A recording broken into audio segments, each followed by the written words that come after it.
सध्या संपूर्ण महाराष्ट्र देशभरामध्ये लोकसभाची निवडणुकाची रणधुमाळी जी आहे ती आता सुरुवात झालेली आहे आणि त्याच पार्श्वभूमीवरती महाराष्ट्राच्या दौऱ्यावरती आता सध्या देशातील विविध मोठे नेते देखील आता आपल्याला पाहायला मिळत आहे।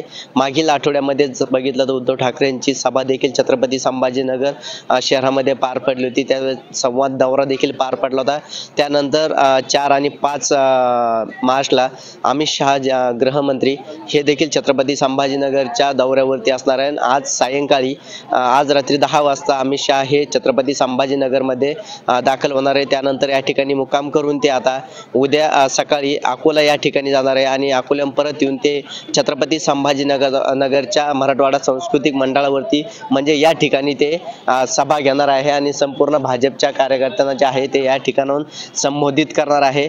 अमित शहा यांचा दौरा जो आहे तो यापूर्वी देखील 2 वेळा छत्रपती संभाजीनगरमध्ये ठरवण्यात आला होता, मात्र ऐनवेळी जो दौरा जो आहे तो रद्द करण्यात आला होता।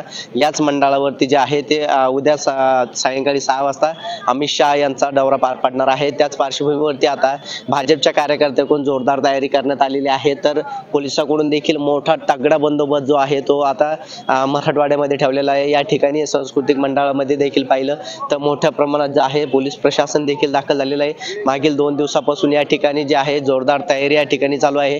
भाजप असेल किंवा पोलीस प्रशासन असेल यांच्याकडून सुद्धा तगडा बंदोबस्त या ठिकाणी पाहायला मिळत आहे आणि आता अमित शहा जे आहे ते उद्या या ठिकाणी भाजपचे लोकसभेचे महाराष्ट्राचे तिकीट सुद्धा जाहीर करण्याची शक्यता जी आहे ती सूत्राकडून वर्तवण्यात आलेली आहे। त्यामुळे आता अमित शहा हे आता येणार असल्याने त्यांच्या संपूर्ण तयारी जी आहे ती आता छत्रपती संभाजीनगरमध्ये जोरदार तयारी देखील करण्यात आलेली आहे। छत्रपती संभाजीनगरहून विजय चिडे, जय महाराष्ट्र।